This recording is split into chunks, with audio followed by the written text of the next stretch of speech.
지난주에 플로리다 어느 한 고등학교에서 니콜라스 크루즈라는 19살 난 학생이 총을 이 학교에 가지고 와서 난사를 했습니다. 그 결과 17명의 그 참 귀한 생명들이 죽임을 당하는 그런 그 참 있을 수 없는 그러한 일이 실제로 일어나게 되었던 것입니다. 이 청년은 현장에서 체포되었고 이제 그 고백을 이제 나중에 그렇게 했습니다. 공격을 실행하라는 지시를 받았고 머릿속으로 그런 음성을 들었다. 이렇게 얘기를 했어요. 그리고 나중에 또 고백하기를 그 음성은 악령의 음성이었다. 그렇게 얘기를 한 것이었습니다. 지금 우리가 살고 있는 이 세상은요, 비진리와 어둠이 가득한 그런 세상에서 지금 우리가 살아가고 있다는 것을 우리는 생각해 봐야 됩니다. 그런데 사람들은 그게 비진리인지도 모르고 그냥 사람들은 따라가고 있는 것입니다. 왜냐하면 사단 마귀가 철저히 사람들을 속이고 기만하고 있기 때문에 그런 것입니다. 그래서 많은 사람들은 속아서 살고 거짓되게 살아가고 진리를 찾고자 하는 그런 열망조차도 없이 이 세상을 살아가고 있다는 사실인 것입니다. 교회에 다니는 많은 사람들 중에서도 무엇이 이제는 참된 것인지 거짓된 것인지 혼란스러워합니다. 왜냐하면 진리와 비진리가 혼합되어 버렸기 때문에 그렇습니다. 어떻게 보면 진리인 것 같기도 하고 어떻게 보면 아닌 것 같기도 하고 너무나 헷갈려하는 것입니다. 그래서 성경에 보니까 혼합주의를 얼마나 많이 경계하고 있는지 모릅니다. 성경의 많은 곳에 혼합주의를 하나님께서 경계하고 계십니다. 유대인들은 이방인들과 결혼하는 것을 금지하였습니다. 혼합하지 말라는 것이었습니다. 그리고 신약교회에 나와서는 믿는 자는 믿지 않는 자와 결혼을 하지 말도록 말씀하신 것입니다. 왜냐하면 혼합되는 것은 대단히 위험한 것이기 때문입니다. 레위기서 19장 19절에 보면 한번 비춰주시겠습니까? 레위기서 컴퓨터가 말썽을 부리는가 봅니다. 레위기서 제가 그러면 찾아서 읽도록 하겠습니다. 레위기서 19장 19절에 있는 말씀을 보면 이렇게 기록합니다. 너희는 내 규례를 지킬지어다. 내 가축을 다른 종류와 교미시키지 말며 내 밭에 두 종자를 섞어 뿌리지 말며 두 재료로 직조한 옷을 입지 말며. 자, 여기에 보니까 가축을 다른 종류와 교미시키지 말라. 밭에 두 종자를 섞어서 뿌리지 말라. 두 재료로 직조한 옷을 입지 말라. 왜 이런 말씀을 하셨을까요? 여러분, 이것은 하나님께서 혼합주의를 경계하신 말씀이라는 사실을 우리가 깨달아야 되는 것입니다. 하나님은요, 이게 서로 진리와 비진리가 섞여지는 것을 하나님께서는 대단히 미워하신다는 그런 말씀이에요. 우리는 진리와 다른 비진리를 섞지 말아야 하는 것입니다. 근데 이 세상은 혼합주의가 지금 판을 치고 있는 그러한 세상입니다. 여러분, 온갖 것을 다 집어넣어가지고 그냥 비벼버리면 비빔밥이 되잖아요. 예, 그렇듯이 그야말로 온갖 짬뽕이 다 돼가지고 어떤 그런 하나의 사회를 지금 만들고 있는 것입니다. 여러분, 이것은 과거의 구약시대 때에도 그랬고 신약시대로 넘어와서도 그랬고 지금도 똑같습니다. 이스라엘 백성들이 이집트에서 430년 동안 살면서 이집트 사람들이 섬기던 그 온갖 우상들을 다 받아들이는 그러한 경우가 되었던 것입니다. 그래서 모세가 시내산 꼭대기에서 하나님의 율법을 받고 있는 그러한 동안에 산 아래에서는 아론과 그 지도자들이 함께 모여가지고 이집트 사람들이 섬겼던 그 금송아지를 만들어 놓고 그 앞에서 절하고 있는 그들의 모습이었습니다. 여러분, 이스라엘 백성들이 또 가나안 땅에 들어가지 않습니까? 가나안 땅에 들어가기 전에 하나님께서 얼마나 말씀하셨는지 모릅니다. 그들과 함께 혼인하지 말라고, 그들이 섬기는 그런 우상을 섬기지 말라고 그렇게 얼마나 당부하셨는데도 불구하고 그들은 그 가나안 땅에 들어가서 그 가나안 사람들이 섬기는 온갖 잡신들을 다 받아들여서 그래서 하나님도 섬기면서 그 우상들을 섬겼던, 그래서 얼마나 하나님께서 진노하셨던 것인지를 성경에 보니까 기록하고 있습니다. 열왕기하 17장에 보면은 북이스라엘 사람들은 하나님도 섬겼지만 온갖 잡신들을 다 섬기는 그런 죄악을 범하게 되었던 것을 기록하고 있습니다. 33절에 한번 넘겨주시기 바랍니다. 자, 여기에 보니까 이와 같이 그들이 여호와도 경외하고 또한 어디서부터 옮겨왔든지 그 민족의 풍속대로 자기의 신들도 섬겼더라. 하나님도 섬기고 하나님만 섬겨야 되는데 하나님도 섬기고 세상의 우상도 섬기는 그러한 사람들이었던 것을 성경은 말씀하고 있습니다. 그래서 결국은 어떻게 되었습니까? 북이스라엘은 철저하게 하나님 앞에 다 멸망하게 되고 남방 유다도 다 멸망하게 되는 그러한 역사적인 사건이 성경에 기록이 되어 있습니다. 사단 마귀는 계속해서 진리와 혼합하라고 계속해서 유혹하고 있습니다. 하나님과 우상을 혼합하라고 그렇게 말씀합니다.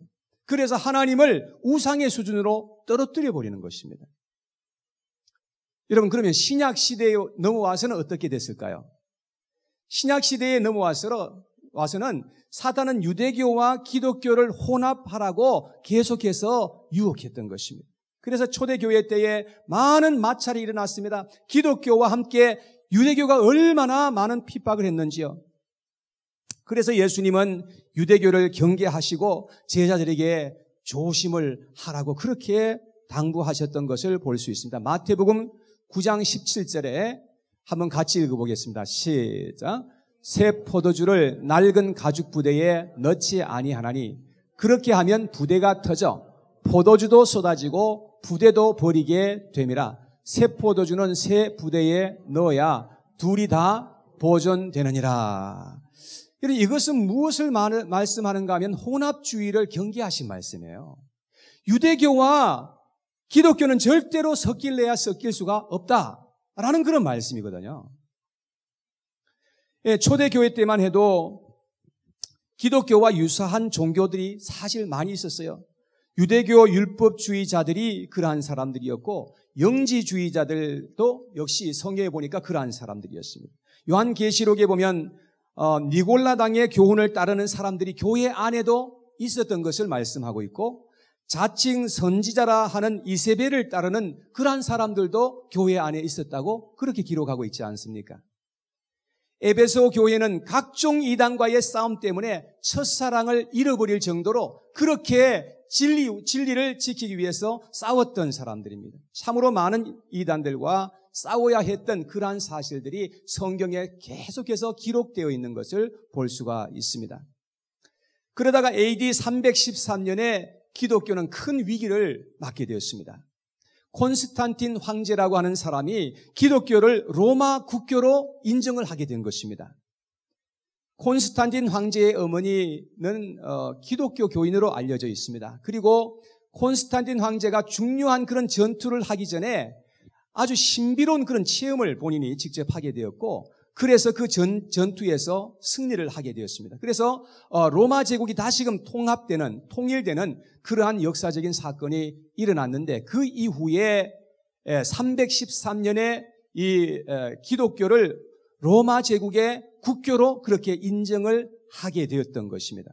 근데 큰 문제가 생긴 게 뭐냐면은 그 당시에 로마 사람들은 태양신교를 섬겼던 사람들이었거든요. 그러니까 갑자기 이 기독교를 그동안은 계속해서 핍박했는데 그 기독교를 로마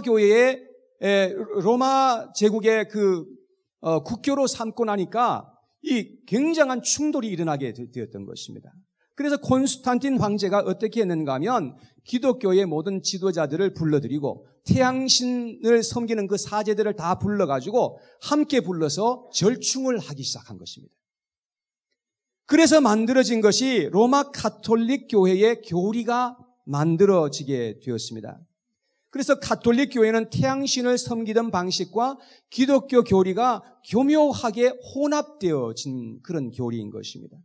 그래서 예를 들자면 교황이라는 이 명칭은 성경 어디에도 기록되어 있지 않습니다. 그리고 초대교회 그 이후에도 한참 동안 교황이라는 그런 단어가 쓰여지지 않았습니다.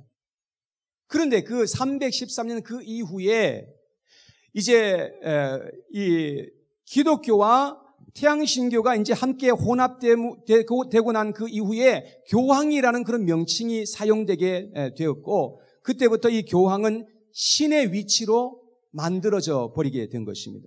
그래서 교황의 말은 오류가 없다라고 그들은 주장하기 시작했습니다.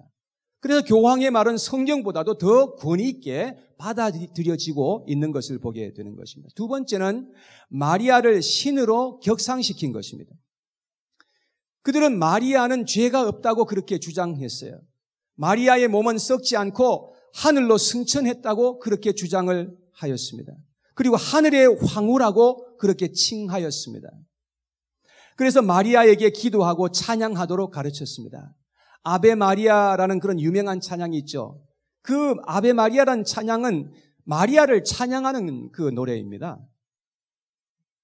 그리고 마리아상을 온 저녁에 세워놓고 그 앞에서 절하도록 그렇게 한 것입니다. 그래서 마리아를 태양신교의 여신과 같이 만들어버린 거예요. 이게 얼마나 안타까운 사실인지 알 수가 없습니다. 그래서 마리아상에는 태양을 상징하는 그런 모양이 있습니다. 저 마리아상 뒤쪽으로 이렇게 그 빛나는 머리 뒤쪽으로 빛나는 저 그림은 태양을 상징하는 그런 그림인 것입니다. 그리고 교황도 태양을 상징하는 것들을 종종 들고 다닙니다.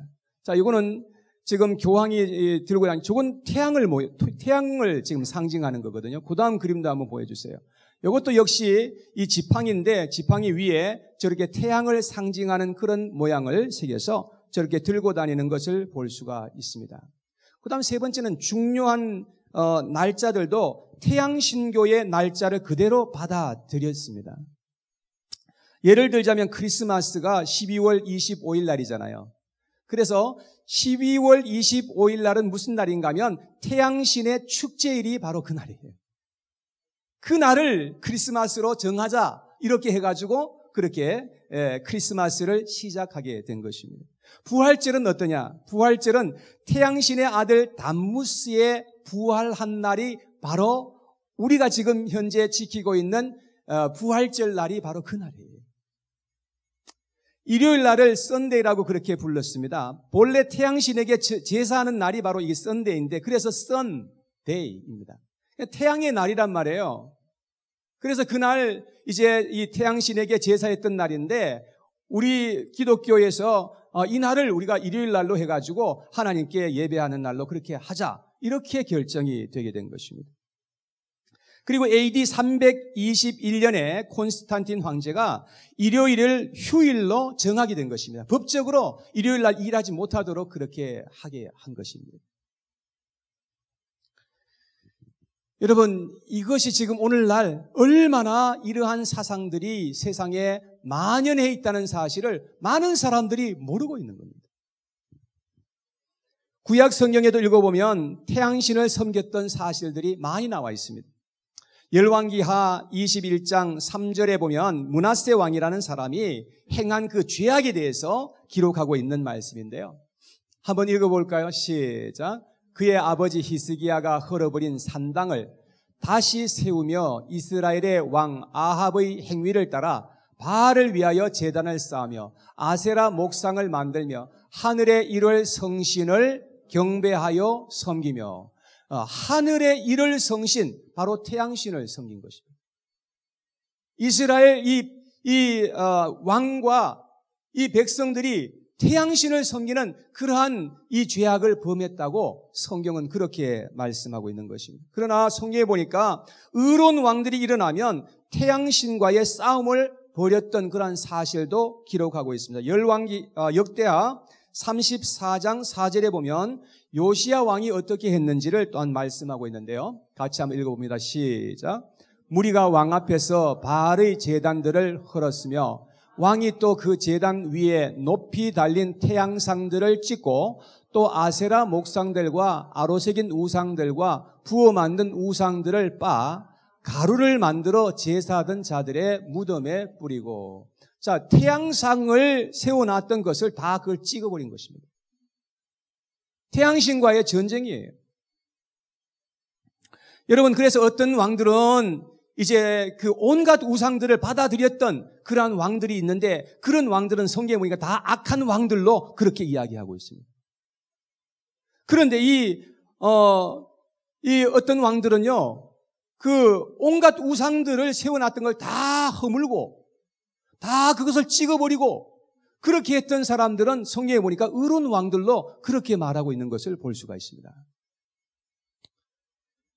여러분, 어떤 사람들은 우상을 받아들였고 어떤 사람들은 우상을 받아들이지 않고 태양신들을 거부했던 그러한 사람들도 있었던 것을 볼 수 있습니다. 사랑하는 여러분, 우리는 꼭 기억해야 됩니다. 진리는 여러 가지가 아니라 오직 하나이라는 사실을 알아야 합니다.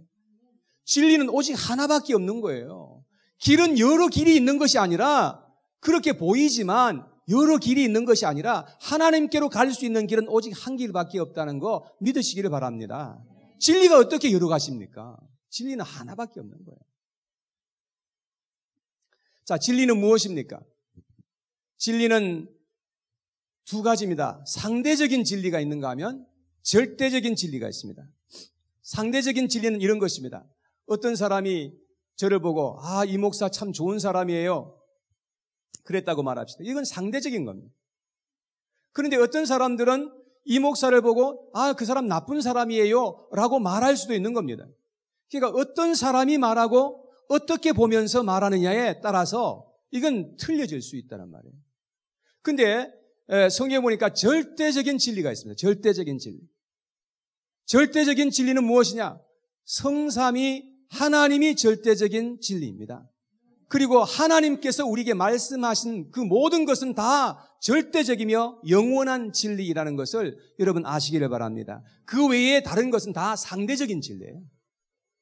그저 진리이기는 하지만 이 부분적으로 진리란 말이에요. 그래서 우리는 무엇보다도 참으로 진리를 우리가 받아들이고 진리를 위해서 우리가 살아가는 하나님의 백성들로 살아야, 그래야 우리에게 소망이 있다는 것을 여러분 꼭 기억하시기를 바랍니다. 예수님께서는 진리로 이 세상에 오셨다고 말씀을 합니다. 여러분, 오늘 읽었던 아까 요한복음 14장 6절에 있는 말씀은 여러분이 너무나 잘 아는 그런 말씀입니다. 내가 곧 길이요, 내가 곧 그 진리요, 내가 곧 생명이니 나로 말미암지 않고는 아무도 아버지께로 올 자가 없다고 그렇게 말씀을 합니다. 예수님 자신이 곧 그 길이요 진리라는 겁니다. 여러분, 그래서 예수님을 통해서만 우리가 하나님 아버지께로 갈 수 있고 영원한 천국에 우리가 갈 수 있는 그 길이 예수님을 통해서 활짝 열려지게 됐다는 것을 기억하시기를 바랍니다. 그래서 사도행전 4장 12절에 이렇게 말씀합니다. 다른 이로서는 구원을 받을 수 없나니 천하 사람 중에 구원받을 만한 다른 이름을 우리에게 주신 일이 없음이라, 이렇게 말씀합니다. 여러분, 그렇습니다. 이 세상에 많은 종교가 있고 많은 종교 지도자들이 있는데 여러분, 그들을 통해서 구원받을 수 있는 길이 열리지 않았습니다. 오직 예수 그리스도를 통해서만이 우리가 구원을 받고 하나님 앞에 나아갈 수 있다는 것을 믿으시기를 축원합니다. 예수님은 성경의 중심이에요. 성경 전체를 읽어보십시오. 구약 성경을 읽어보면 여러분, 구약 성경은 무엇을 말씀하시는가 하면 장차 앞으로 오실 세상의 메시아이신 그리스도에 대해서 계속해서 말씀하고 있는 그 내용이 구약 성경이에요. 그래서 예수님은 성경의 중심이시고 예수님은 인간 역사의 중심이시고 온 우주의 중심이신 것입니다. 예수님은 진리를 증거하기 위해서 또한 이 세상에 오셨고 그 진리를 여러분과 저에게 알려주시기 위해서 그렇게 이 땅 위에 사셨던 것입니다. 요한복음 18장 37절의 말씀입니다. 다 같이 시작. 빌라도가 이르되 그러면 내가 왕이 아니냐? 예수께서 대답하시되 내 말과 같이 내가 왕이니라. 내가 이를 위하여 태어났으며 이를 위하여 세상에 왔나니 곧 진리에 대하여 증언하려 함이로라. 무릇 진리에 속한 자는 내 음성을 듣느니라 하신대. 예수님께서는 진리에 대해서 증언하기 위해서 오셨다.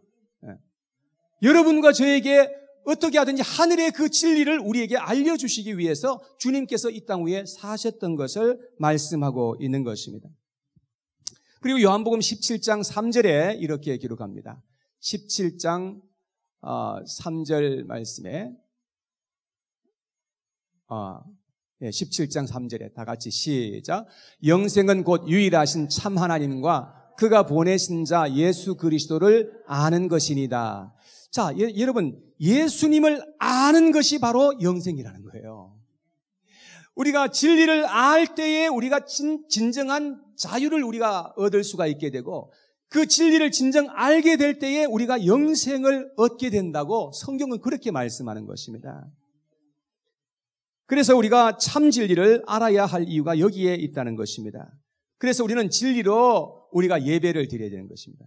여러분, 우리가 진리로 여기 와서 예배를 드리지 않으면 아무 소용이 없습니다.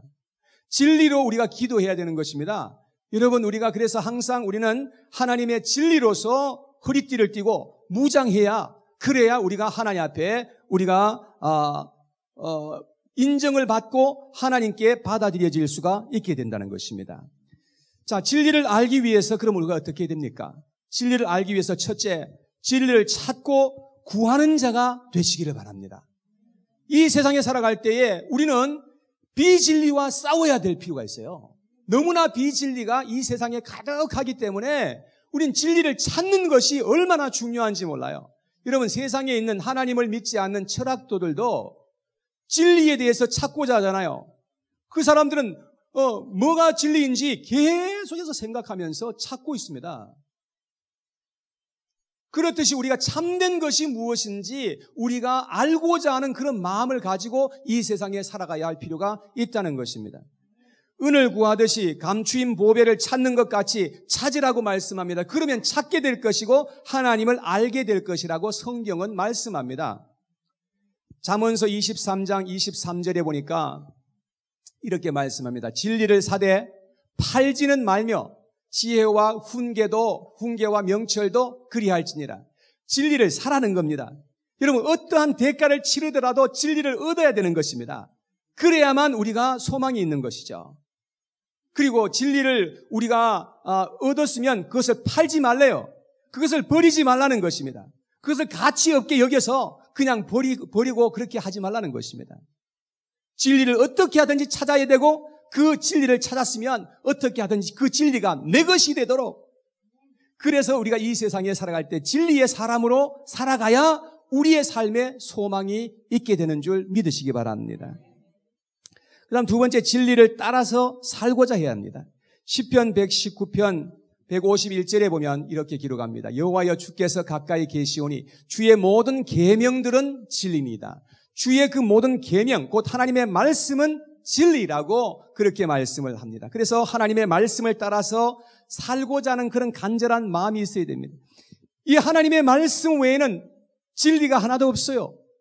우리의 생각도, 우리의 마음도, 우리의 모든 경험도 그건 다 진리가 아니에요. 우리의 감정도 그 진리가 아닙니다.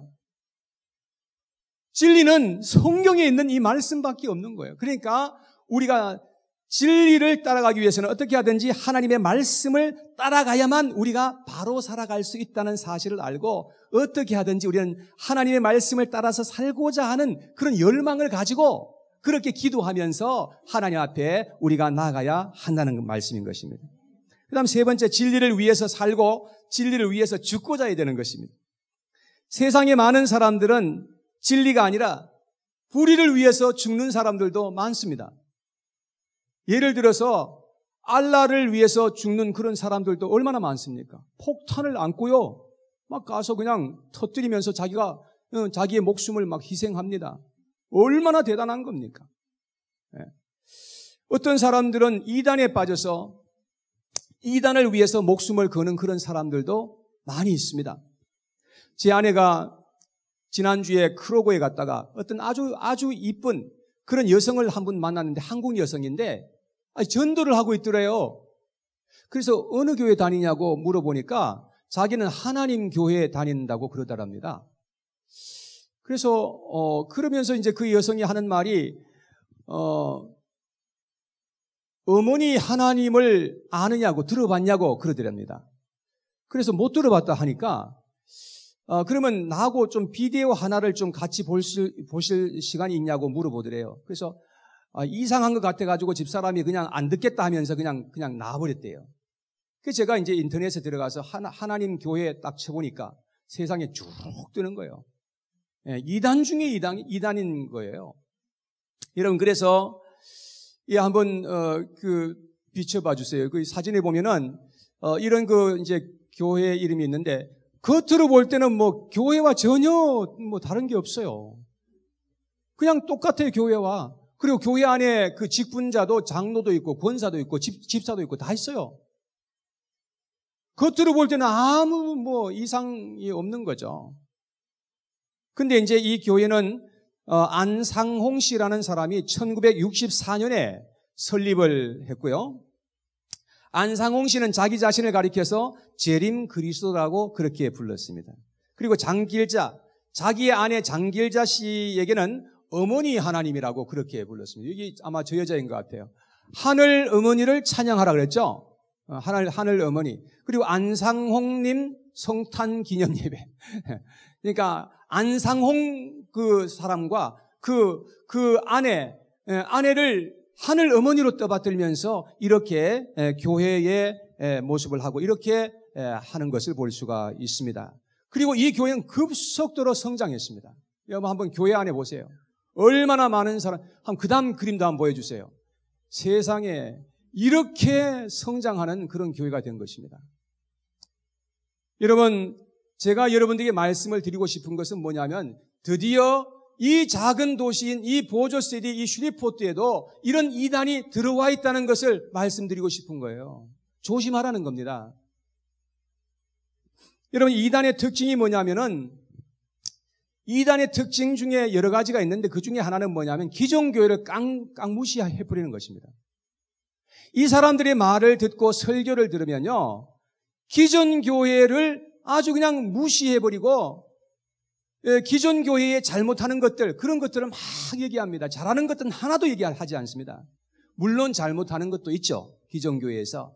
그러나 잘하는 건 하나도 얘기하지 않고 잘못하는 것들을 막 그냥 부각시켜가지고 말함으로 말미암아서 기존 교회를 아주 시시하게 보이도록 만들고 기존 교회와 목회자를 완전히 불신하도록 만들어버리는 것입니다. 그래가지고 기존 교회를 결국은 떠나게 만들기도 하고 기존 교회에 남아있어도 열심히 하지 못하도록 하는 것입니다.